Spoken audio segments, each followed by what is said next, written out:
The Nexus Combat Academy drifted in the emptiness between three star systems, a testament to galactic military excellence that somehow managed to be both imposing and insufferable at the same time. Its crystalline towers spiraled upward like the universe's most overpriced architectural flex, while holographic banners advertised admission statistics that would send any Ivy League dean into a spiral of professional despair. For 3,000 years, the facility had shaped the finest warriors of 4 to 7 species, and it never missed an opportunity to remind everyone of that fact. At present, the Academy's polished corridors rang with the grating complaints of Instructor Prime Zathara, whose crystalline exoskeleton caught the artificial light pouring through the observation deck's panoramic windows. The Vorak had evolved from something that could generously be described as beetles with an inflated sense of self-worth, and Zathara was the living embodiment of everything irritating about that evolutionary journey.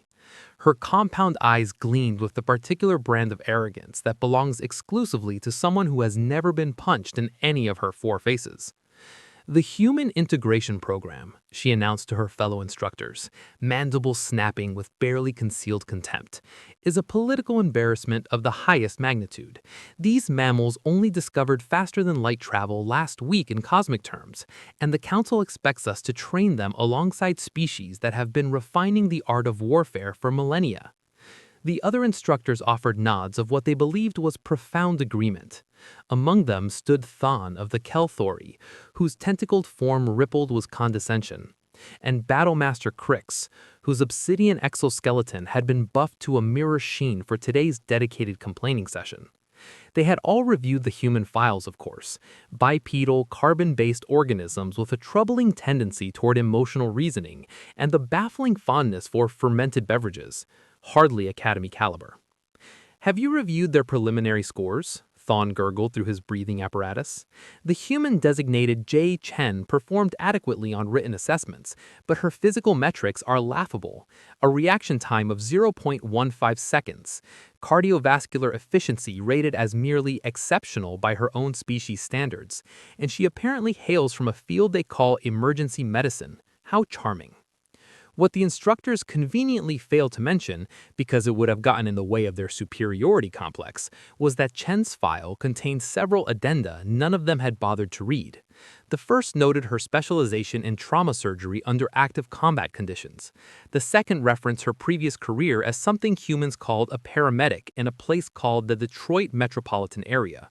The third, submitted by a visibly anxious diplomatic attaché, simply read, "Recommend standard protocols. Human demonstrates unusual composure under pressure."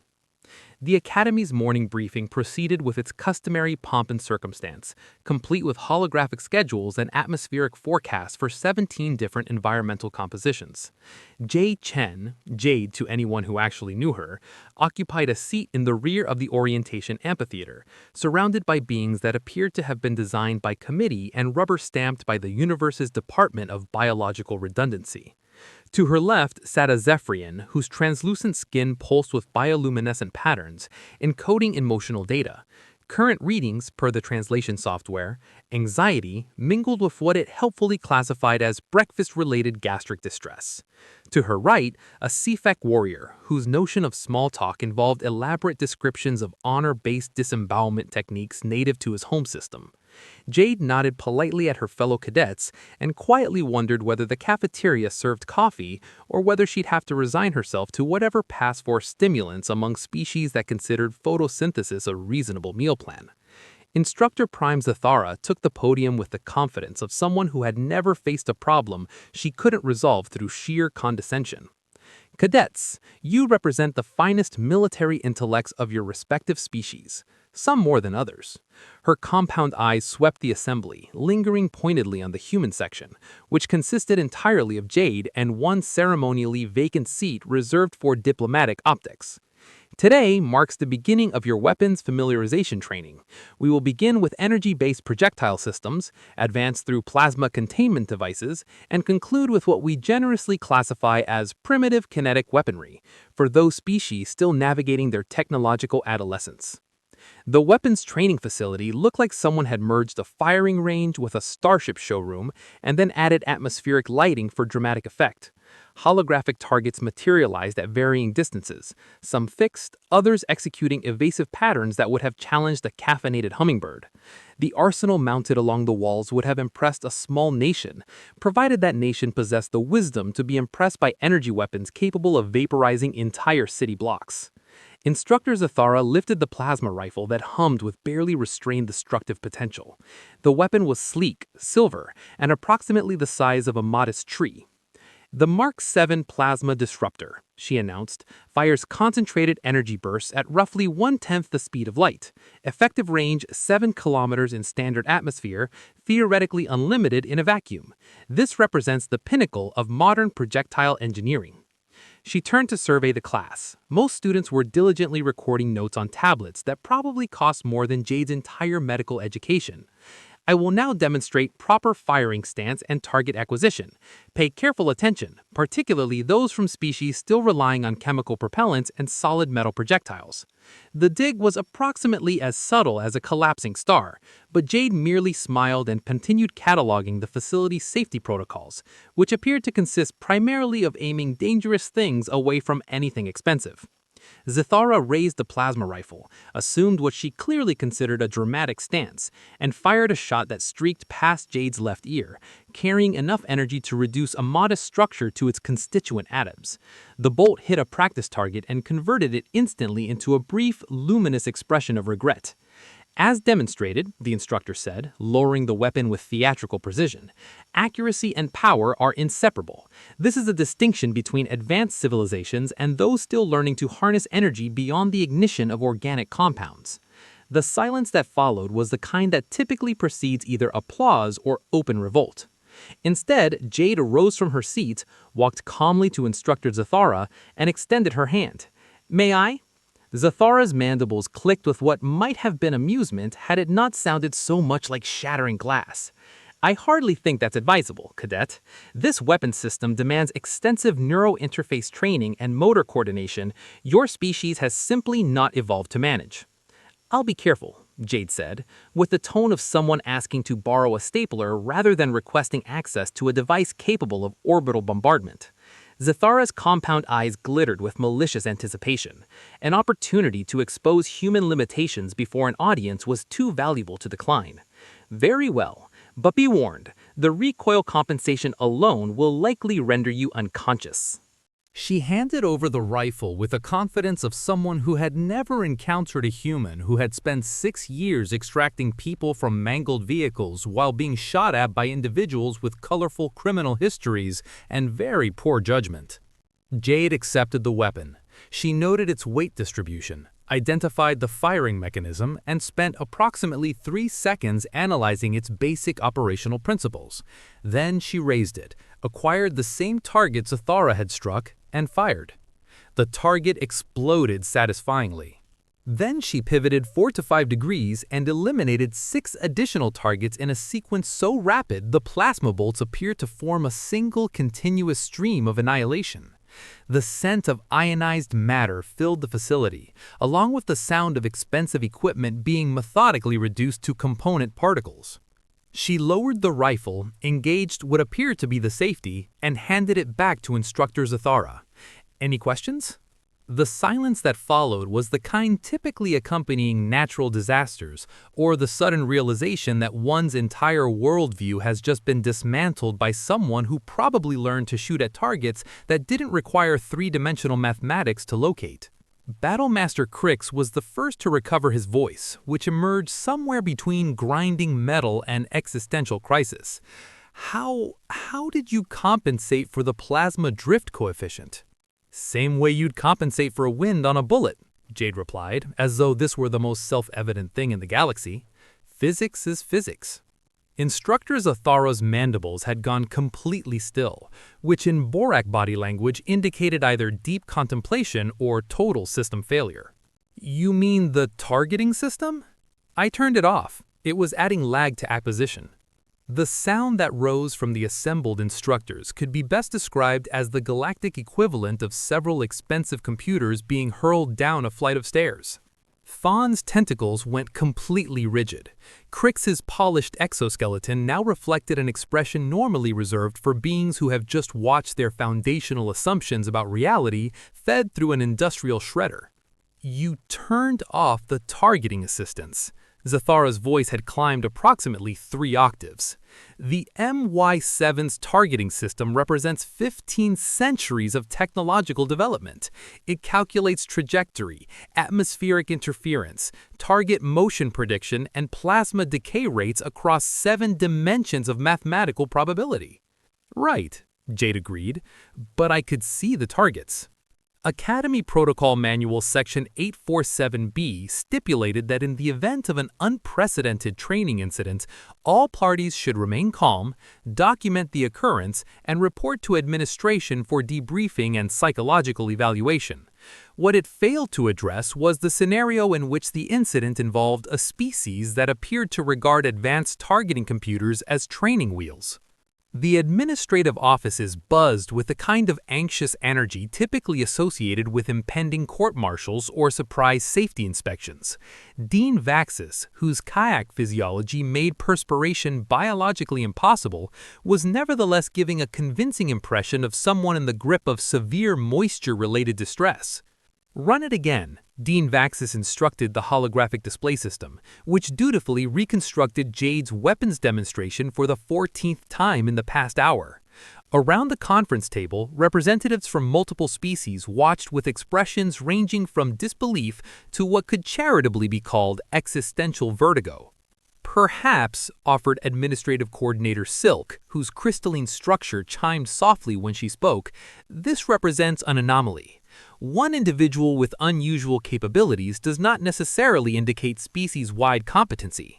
The dean gestured toward a stack of files compiled hurriedly over the preceding hours. "We've been receiving updated intelligence on human military history from their diplomatic attaché. Did you know they have a concept called a sniper? Individuals who eliminate targets from distances exceeding 5 kilometers using entirely mechanical projectile systems." Silk's chiming took on a noticeably discordant quality. That's not possible without computational assistance."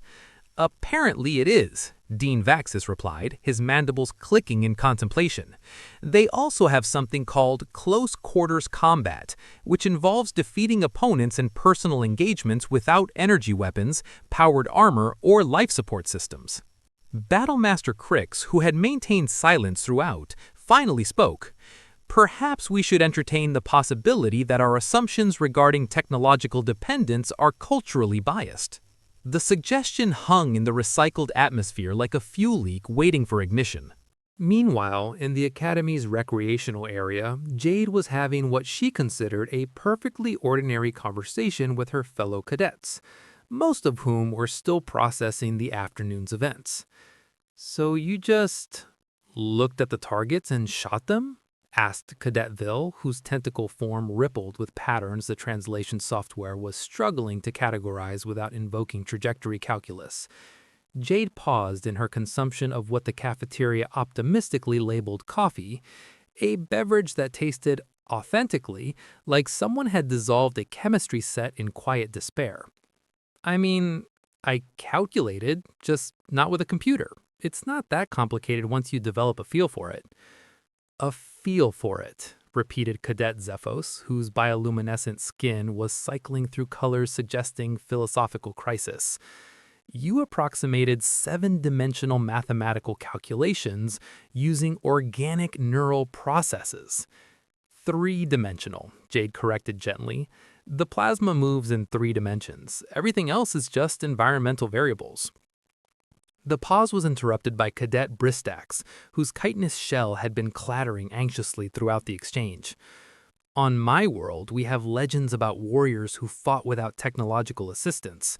We always assumed they were allegorical." Jade considered this while attempting to determine whether the nutritional dispenser could produce anything resembling food rather than flavored polymer compounds. "Where I come from, we have legends about civilizations so advanced they forgot how to function without computers. We always figured those were cautionary tales." The following day's exercise was designated in Academy documentation as multi-species combat coordination training, which translated, functionally, to let's observe how severely the new species underperforms when complexity increases. The simulation chamber could recreate any environment in the known galaxy, adjust gravity and atmospheric conditions in real time, and generate holographic adversaries indistinguishable from actual threats. Instructor Zathara had invested considerable effort designing what she considered a suitably demanding scenario. Teams of mixed-species cadets would be inserted into a hostile urban zone defended by approximately 40 enemy combatants. What Instructor Zathara neglected to mention was that she had deliberately engineered the scenario to be unwinnable for a team that included a human. The enemy positions exploited every technological and numerical advantage. The terrain favored defenders equipped with elevated firing positions and energy shielding. The time limit was calibrated to prevent careful planning and compel reactive decisions, the kind that produce spectacular, instructive failure. Team 7 materialized inside the chamber, which had been configured to resemble a war-ravaged city. Rubble-strewn streets, partially collapsed structures, and the kind of atmospheric effects that make everything look dramatically post-apocalyptic.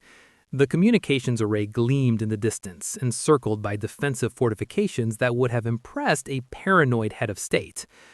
Preliminary scan indicates 37 hostile signatures between our position and the objective. Elevated firing positions, energy shielding, and what appears to be an automated defense grid. Cadet Zephos' bioluminescent patterns flickered through what the translation software identified as tactical anxiety. Standard assault protocols would require approximately 4 times our current force to achieve objective completion within acceptable casualty thresholds.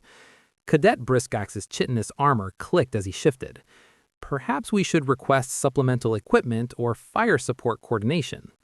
Jade crouched behind a section of rubble and studied the target area with the same focused attention she applied to complex surgical procedures, or, on particularly eventful evenings, traffic violations. How long do we have? Mission parameters specify objective completion within 17 standard minutes, reported Vil. Right. She checked her assigned weapon, a standard plasma rifle similar to the one from the previous day. Here's what we're going to do. What followed was 6 minutes of explanation covering flanking maneuvers, suppressive fire, coordinated timing, and several tactical principles absent from any Academy textbook because they predated the invention of energy shields and automated defense systems. The assault itself lasted 4 minutes and 37 seconds. Team 7's attack commenced with what the Academy Tactical Manual would have classified as impossible. Jade sprinted directly toward the most heavily fortified position, drawing fire from roughly 15 combatants while her teammates repositioned to flanking angles. Rather than seeking cover, she used rubble and destroyed vehicles as launch points for an increasingly aggressive advance, firing with precision that reduced the simulation's targeting algorithms to the digital equivalent of bewildered shrugging. Cadet Vil discovered that his species' natural camouflage, combined with the apparently foreign concept of surprise, could neutralize opponents who had never faced adversaries willing to close to tentacle range. Cadet Zephos found that his bioluminescent patterns could be deliberately weaponized to create visual disruption. Cadet Bristax learned that his chitinous armor was remarkably effective when applied directly to enemy equipment at significant velocity. When the simulation ended, Team 7 had secured not only the communications array, but had neutralized all enemy combatants, captured 3 additional unassigned objectives, and accomplished everything with ammunition in reserve. In the observation booth, Instructor Zathara watched the after-action replay with the expression of someone discovering that everything she believed about warfare had been authored by people who had never actually witnessed combat. "Run it again," she instructed. Same result. Jade Chen moving through defensive positions as though they had been designed by someone with a fundamental misunderstanding of how to stop an advancing human. Her teammates improvising tactics they'd never been taught in order to support maneuvers that had no business working against technologically superior opposition. Computer, analyze the tactical effectiveness of Team 7's assault methodology. The Academy's artificial intelligence required several seconds to process the request, which in computational terms was the rough equivalent of several million years of deep philosophical reflection. Analysis complete. Team 7's tactics demonstrate the integration of multiple combat methodologies not present in current Academy curriculum.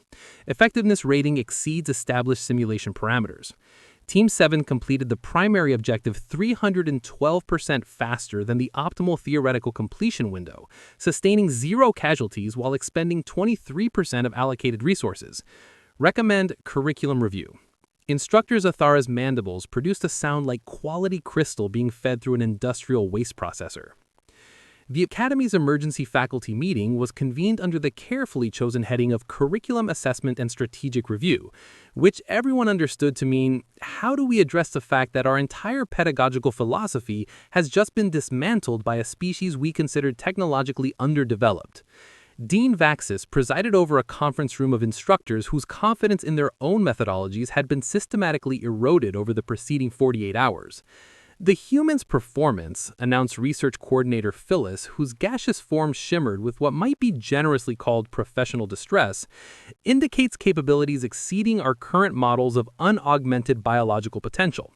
Her reaction times, accuracy ratings, and tactical adaptability fall outside established parameters for organic intelligence without technological enhancement. Battlemaster Crix, his polished exoskeleton, caught the room's mood lighting as he spoke. Perhaps more unsettling is the marked improvement observed in her teammates when operating under human tactical leadership. Cadets who previously demonstrated adequate but unremarkable performance suddenly exceeded their established ratings by significant margins.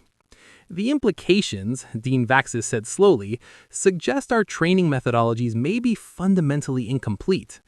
The silence that followed was pregnant with the kind of implications that tend to trigger budget reviews and deeply uncomfortable conversations with oversight committees. Instructor Prime Zathara, her crystalline exoskeleton noticeably less lustrous than usual, finally broke the quiet. I reviewed the human diplomatic files more thoroughly. It appears their species has engaged in continuous warfare throughout its entire recorded history. They have developed tactical and strategic thinking without depending on technological frameworks we consider essential. She paused, mandibles clicking with what her species used to indicate careful reflection. They fight the way we did before we developed energy weapons and powered armor.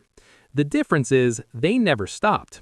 Administrative Coordinator Silk's crystalline structure chimed with harmonics suggesting uncomfortable clarity. Are we proposing that technological advancement may have introduced tactical limitations rather than purely advantages? I'm suggesting, the dean replied, that we may need to reconsider what we are actually teaching our cadets. While the administration wrestled with philosophical questions about warfare and technological dependency, Jade Chen was in the medical bay treating Cadet Bristax for what she had diagnosed as acute stress-related exoskeletal brittleness. Her medical training, it turned out, translated with surprising effectiveness to species that weren't technically human, mostly because trauma was trauma, regardless of how many limbs or sensory organs were involved.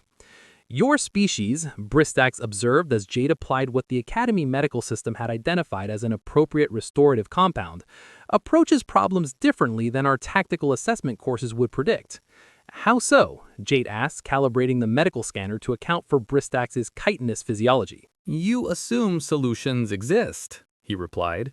Our training emphasized calculating probability of success before attempting objective completion. You appear to calculate probability after you've already achieved the objective. Jade considered this while reviewing the scanner's readings, which indicated Bristax's stress levels were returning to normal ranges. I suppose when the problems don't wait for you to calculate optimal solutions, you get used to working with whatever's available and sorting out the details in motion. This is standard human tactical reasoning? Pretty much. We call it improvising. She made a final adjustment to the compound application. There, you should be fine in a few hours. Get some rest and try to avoid any further existential crises about the fundamental nature of warfare. As Bristax departed, Jade reflected on the past few days. She had arrived at the Nexus Combat Academy expecting to absorb advanced military doctrine from civilizations that had been perfecting their craft for millennia. Instead, she appeared to have accidentally reminded those same civilizations that sometimes the most sophisticated technique was simply not forgetting that the fundamentals worked, especially when your opponent had. The Academy's Strategic Review Committee concluded its sessions with what would later be recorded as the Great Curriculum Reformation of 2387. The changes were extensive, foundational, and diplomatically framed as the integration of alternative tactical methodologies previously unrepresented in Academy programming. In practical terms, this meant Jade Chen transitions from student to what the Academy diplomatically designated as a cultural exchange consultant and alternative tactics specialist. Her new responsibilities involved collaborating with instructors to develop training programs that did not presuppose every problem was solvable through superior technology and computational processing. The results were immediate and, depending on one's perspective, either revolutionary or mildly terrifying. Cadets who had consistently struggled with improvisation-heavy scenarios began discovering capabilities they hadn't known they possessed. Species that had grown dependent on energy shielding and automated systems learned that sometimes the most effective tactic is the one the enemy doesn't anticipate, because it's supposedly obsolete. The instructor primes the Thara, whose initial contempt had evolved into something approaching professional respect, generously seasoned with healthy apprehension, found herself teaching courses with titles like Pre-Technological Combat Applications and Organic Intelligence Tactical Integration. Her students, rather than memorizing optimal firing solutions and computer-assisted targeting protocols, were learning to reason tactically without digital assistance.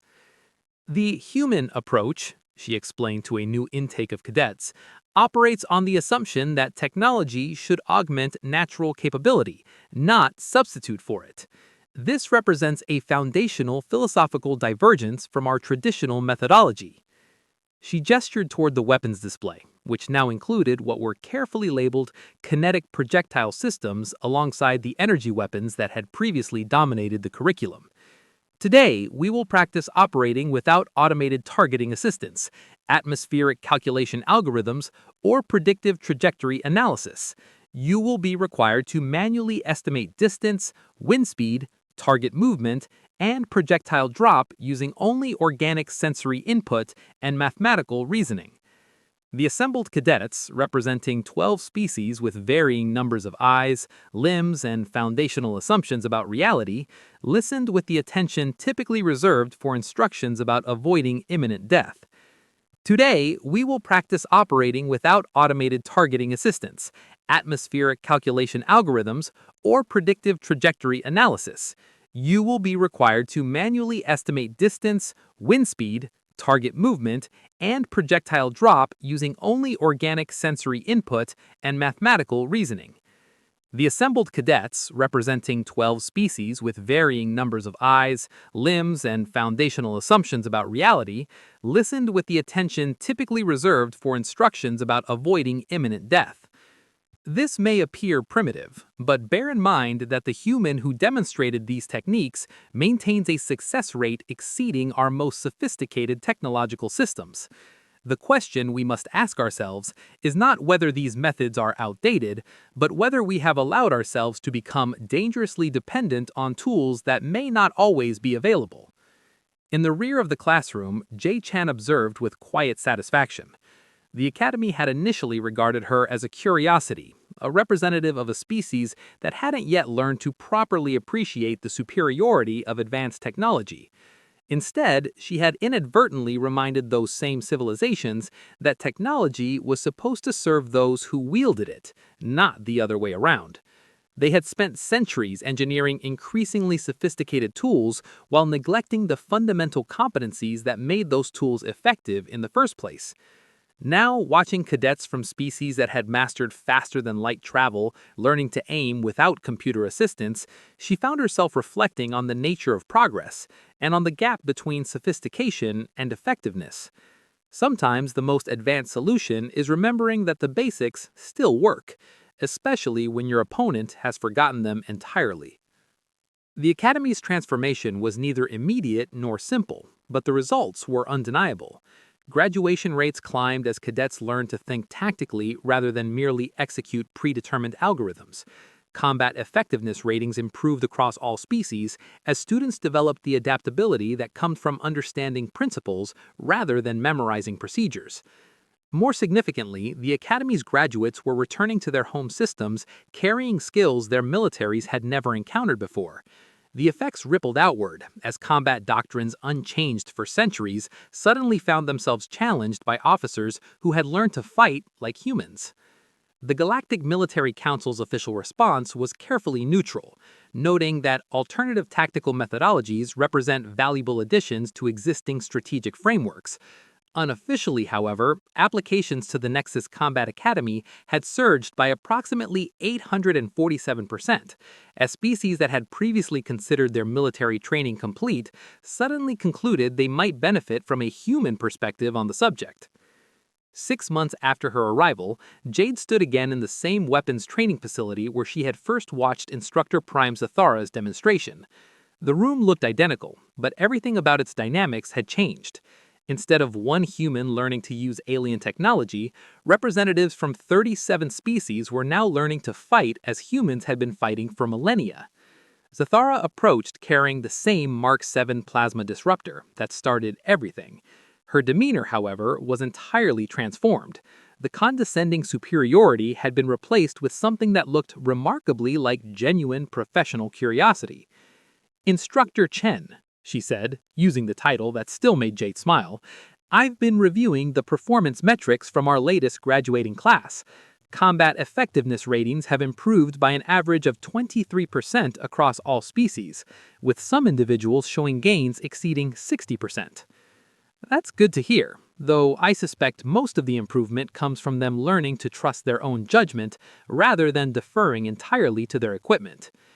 Indeed, Zathara's mandibles clicked in what Jade had come to recognize as thoughtful agreement. We had become so consumed with technological superiority that we overlooked the importance of the operator. Your species reminded us that the most sophisticated weapon in the galaxy is useless in the hands of someone who cannot think. Jade raised a plasma rifle, registered its familiar weight and balance, and fired a sequence of shots that cleared 7 targets in 3 seconds. Then she engaged the safety, returned it to Zathara, and smiled. "Any questions?" The assembled cadets, representing species from across the known galaxy, watched with the kind of attention usually reserved for religious experience or imminent geological events. They had come to learn about advanced weapons platforms and tactical computation algorithms. Instead, they were learning that sometimes the most advanced technique is the oldest one, applied by someone who understands that technology is a tool, not a crutch. As the session continued, Jade reflected on the unexpected shape her academy experience had taken. She had arrived expecting to learn from civilizations that had been perfecting warfare for thousands of years. Instead, she had discovered that those same civilizations had something to learn from a species still figuring out how to leave its own solar system without something catastrophically breaking. The lesson, she supposed, was that advancement isn't always measured by the sophistication of your tools. Sometimes it's measured by whether you remember that the most important piece of equipment is the mind operating everything else. And sometimes the most valuable education is teaching the teachers that their students might have something worth offering in return. The Academy continued its evolution, from an institution that trained cadets to operate advanced technology into one that taught them to think strategically, with or without it. The shift was subtle, but profound, reshaping not just individual effectiveness, but entire military philosophies across multiple star systems. And it all began with an instructor who fired a shot past a student's ear, fully expecting to illustrate the distance between primitive and advanced. Instead, she learned that sometimes the most primitive approach is the most advanced one of all, particularly applied by someone who never stopped learning how to fight.